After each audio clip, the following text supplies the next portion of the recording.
Hello friends, good morning. Welcome back to our channel ಗವಿಯ vlogs in Kannada. ಎಲ್ಲರೂ ಹೇಗಿದ್ದೀರಾ? ನಾನಂತೂ ತುಂಬ ಚೆನ್ನಾಗಿದ್ದೀನಿ. ಐ ಹೋಪ್ ನೀವೆಲ್ಲ ತುಂಬ ಚೆನ್ನಾಗಿದ್ದೀರಾ ಅಂತ ಅಂದ್ಕೊಂಡಿದ್ದೀನಿ. ಸೊ ಇದು ಬಂದು ಸ್ಯಾಟರ್ಡೇ ವ್ಲಾಗ್. ಸೊ ಇನ್ನು ಇವತ್ತು ಮನೆ ದೇವ್ರ ವಾರ ಅಲ್ವಾ ನಮಗೆ. ಸೊ ಹಾಗಾಗಿ ಇನ್ನು ಬೆಳಗ್ಗೆ ಸ್ವಲ್ಪ ಬೇಗ ಎದ್ದೆ ಇವತ್ತು.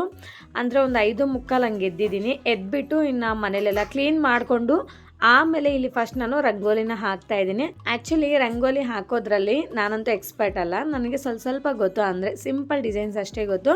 ನಾನಂತೂ ಡೈಲಿ ಹಾಕಲ್ಲ. ಮಂಡೇ ಮತ್ತು ಫ್ರೈಡೇ, ಸ್ಯಾಟರ್ಡೇ, ಥರ್ಸ್ಡೇ, ಸೊ ಆ ಥರ ವೀಕಲ್ಲಿ ಒಂದು 2 to 3 ಟೈಮ್ಸ್ ಹಾಕ್ತೀನಿ ಅಷ್ಟೇ. ಆಮೇಲೆ ಸ್ನಾನ ಮಾಡಿಬಿಟ್ಟು ಆಮೇಲೆ ಇಲ್ಲಿ ಹೊಸಲನ್ನ ನೀಟಾಗಿ ಕ್ಲೀನ್ ಮಾಡಿಕೊಂಡು ಅರಿಶಿನ ಕುಂಕುಮ ಹಚ್ತಾ ಇದ್ದೀನಿ. ಆ್ಯಕ್ಚುಲಿ 5 ಗಂಟೆಗೆ ಎದ್ದೇಳೋಣ ಅಂತ ಅಲಾರಾಮ್ ಇಟ್ಟು ಮಲಗಿದ್ದೀನಿ. ಬಟ್ ಎದ್ದೇಳೋಕ್ಕಾಗಿಲ್ಲ, ಬಿಕಾಸ್ ನೈಟ್ ಮಲಗಿದ್ದು ಲೇಟ್ ಆಯಿತು. ಮಕ್ಕಳಂತೂ ಬೇಗ ಮಲಗಿಲ್ಲ. ಸೊ ನನಗೆ ಇದೇ ಥರ ಆಗುತ್ತೆ, ಈ ಮಕ್ಕಳಿಂದ ಸ್ವಲ್ಪ ಡಿಸ್ಟರ್ಬೆನ್ಸ್ ಆಗುತ್ತೆ. ಬಟ್ ಏನು ಮಾಡೋಕ್ಕಾಗಲ್ಲ, ಮಕ್ಕಳಿರೋ ಮನೇಲಿ ಹೀಗೆ ಇರುತ್ತೆ. ಆ್ಯಂಡ್ ಸ್ವಲ್ಪ ಎದ್ದಾಡೋದು ಲೇಟ್ ಆಯಿತು. ಇನ್ನು ಫಾಸ್ಟಾಗೆಲ್ಲ ಪೂಜೆ ಎಲ್ಲ ಮಾಡ್ಕೊತಾ ಇದ್ದೀನಿ. ಅಂದರೆ ಇನ್ನು ಸ್ಕೂಲ್ ಟೈಮ್ ಆಗುತ್ತೆ ಗಮ್ಯಾಗೆ. ಸ್ಯಾಟರ್ಡೇ ಗಮ್ಯಾಗೂ ಕ್ಲಾಸ್ ಇರುತ್ತೆ. ಸೊ ಇನ್ನು ಅವಳಿಗೆ ಟಿಫನ್ ಎಲ್ಲ ರೆಡಿ ಮಾಡಬೇಕು. ಇನ್ನು ನಮ್ಮ ಹಸ್ಬೆಂಡ್ಗೂ ಟೈಮ್ ಆಗಿಬಿಡುತ್ತೆ ಅಂತ ಹೇಳಿ ಇನ್ನು ಫಾಸ್ಟಾಗಿ ಇಲ್ಲಿ ಪೂಜೆ ಮಾಡ್ಕೊತಾ ಇದ್ದೀನಿ. ಎಂಥ ಸಿಂಪಲ್ ಪೂಜೆ ಅಂದ್ರೂ ನಮಗಂತೂ ಸ್ವಲ್ಪ ಟೈಮ್ ಬೇಕಲ್ವ. ನಿಧಾನಕ್ಕೆ ಮಾಡಿದ್ರೇ ಅದೊಂಥರ ಖುಷಿ ಆಗುತ್ತೆ. ಆ್ಯಂಡ್ ಸ್ವಲ್ಪ ಫಾಸ್ಟಾಗಿ ಮಾಡಿದ್ರೆ ಅಂತೂ ಒಂಥರ ಗಾಬರಿ ಆದಂಗೆ ಆಗಿಬಿಡುತ್ತೆ.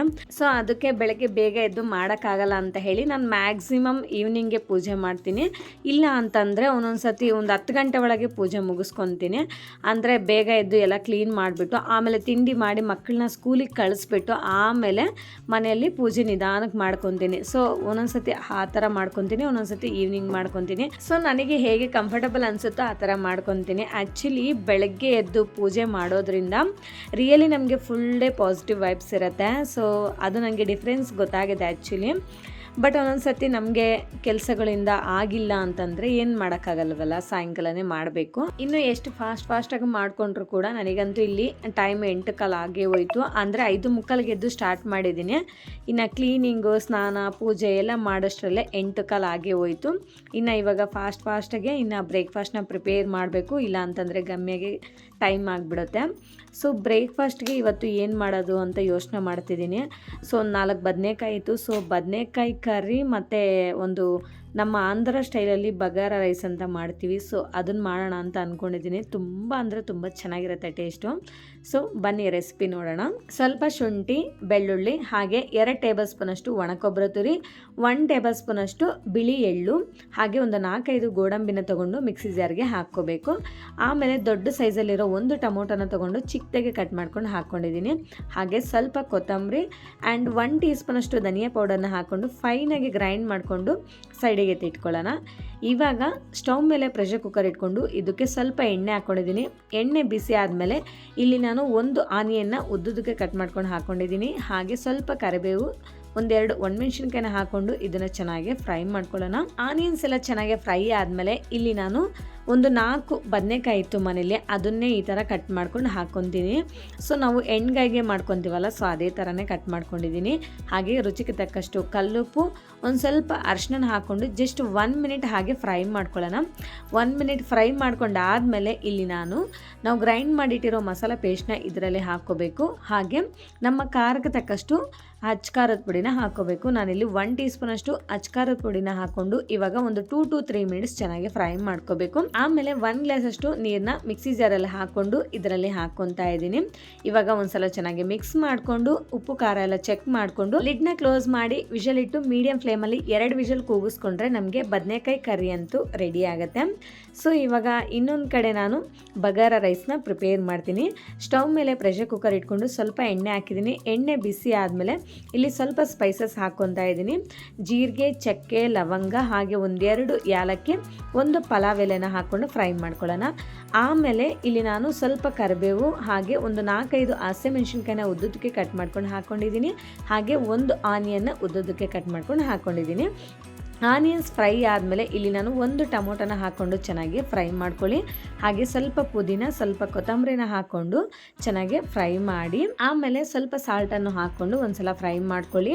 ಇನ್ನು ನಾವು ನೆನೆಸಿಟ್ಟಿರೋ ಅಕ್ಕಿನ ಇದರಲ್ಲೇ ಆ್ಯಡ್ ಮಾಡ್ಕೋಬೇಕು. ಆ್ಯಕ್ಚುಲಿ ನಾನಿಲ್ಲಿ 1.5 ಗ್ಲಾಸಷ್ಟು ಸೋನಾ ಮಸೂರಿ ರೈಸ್ನ ಒಂದು 10 ಮಿನಿಟ್ಸ್ ನೆನೆಸ್ಕೊಂಡಿದೆ. ಅದನ್ನು ಇದರಲ್ಲಿ ಹಾಕ್ಕೊಂಡು 1 ಗ್ಲಾಸ್ಗೆ 2 ಗ್ಲಾಸಷ್ಟು ನೀರನ್ನು ಹಾಕ್ಕೋಬೇಕು. ಸೇಮ್ ನಾವು ರೈಸ್ ಹೇಗೆ ಮಾಡ್ಕೊತೀವೋ ಅದೇ ಥರನ. ಸೊ ಇವಾಗ ಲಿಡ್ನ ಕ್ಲೋಸ್ ಮಾಡಿ 2 ವಿಷಲ್ ಕೂಗಿಸ್ಕೊಂಡ್ರೆ ನಮಗೆ ಬಗಾರ ರೈಸ್ ಅಂತೂ ರೆಡಿ ಆಗುತ್ತೆ. ಆ್ಯಕ್ಚುಲಿ ಇದು ನಮ್ಮ ಕಡೆ ನಾನ್ ವೆಜ್ಗೆ ಪ್ರಿಪೇರ್ ಮಾಡ್ಕೊತಾರೆ. ಸೊ ವೆಜ್ ಅವ್ರು ಬಂದು ಆಲೂ ಕರಿ ಮತ್ತು ಈ ಥರ ಬದನೆಕಾಯಿ ಕರಿಗೆಲ್ಲ ತುಂಬ ಚೆನ್ನಾಗಿರುತ್ತೆ. ವೆಜಿಟೇಬಲ್ ಕೂರ್ಮಾಗೂ ಕೂಡ ತುಂಬ ಚೆನ್ನಾಗಿರುತ್ತೆ.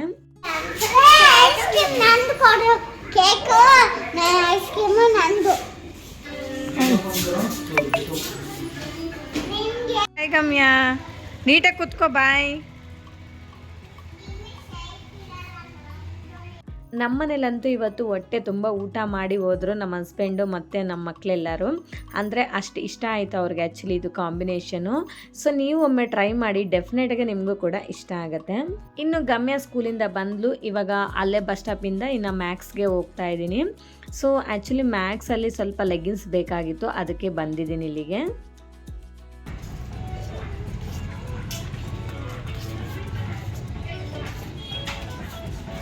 ಗಮ್ಯ ಲಿಫ್ಟ್ ಬೇಕಾ ನಿನಗೆ? ನೋಡಿ ಲಿಫ್ಟ್ ಆನ್ ಆಯಿತು. Come fast. ಸೊ ಲಿಫ್ಟೇ ಬೇಕಂತೆ ಇವ್ರಿಗೆ. ಲಿಫ್ಟಲ್ಲೇ ಹೋಗ್ಬೇಕಾ? ಎಕ್ಸ್ಕಲೇಟರ್ ಇದೆ, ಎಕ್ಸ್ಕಲೇಟರ್ ಹೋಗಬೇಕು. ಸೊ ಹಂಗೆ ನಮ್ಮ ಮಕ್ಕಳದು ಕತೆ ತಾನೇ. ಕಿಡ್ಸ್ ನೀವಾ?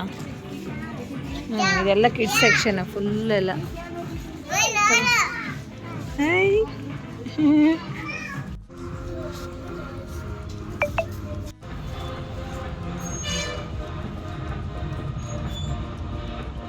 ಈ ವ್ಲಾಗ್ನಂತೂ ಇಲ್ಲಿಗೆ ಎಂಡ್ ಮಾಡ್ತಾ ಇದ್ದೀನಿ. ಇಷ್ಟೇ ಫ್ರೆಂಡ್ಸ್ ಇವತ್ತಿನ ವ್ಲಾಗ್. ಈ ವ್ಲಾಗ್ ನಿಮ್ಗೆ ಇಷ್ಟ ಆಗಿದ್ರೆ ಪ್ಲೀಸ್ ಒಂದು ಲೈಕ್ ಮಾಡಿ, ಶೇರ್ ಮಾಡಿ, ವಿಡಿಯೋ ಹೇಗಿದೆ ಅಂತ ಒಂದು ಕಾಮೆಂಟ್ ಮಾಡಿ. ಆ್ಯಂಡ್ ದಯವಿಟ್ಟು ಪ್ಲೀಸ್ ಸಬ್ಸ್ಕ್ರೈಬ್ ಮಾಡಿಕೊಂಡು ನನ್ನ ಕೂಡ ಸಪೋರ್ಟ್ ಮಾಡಿ.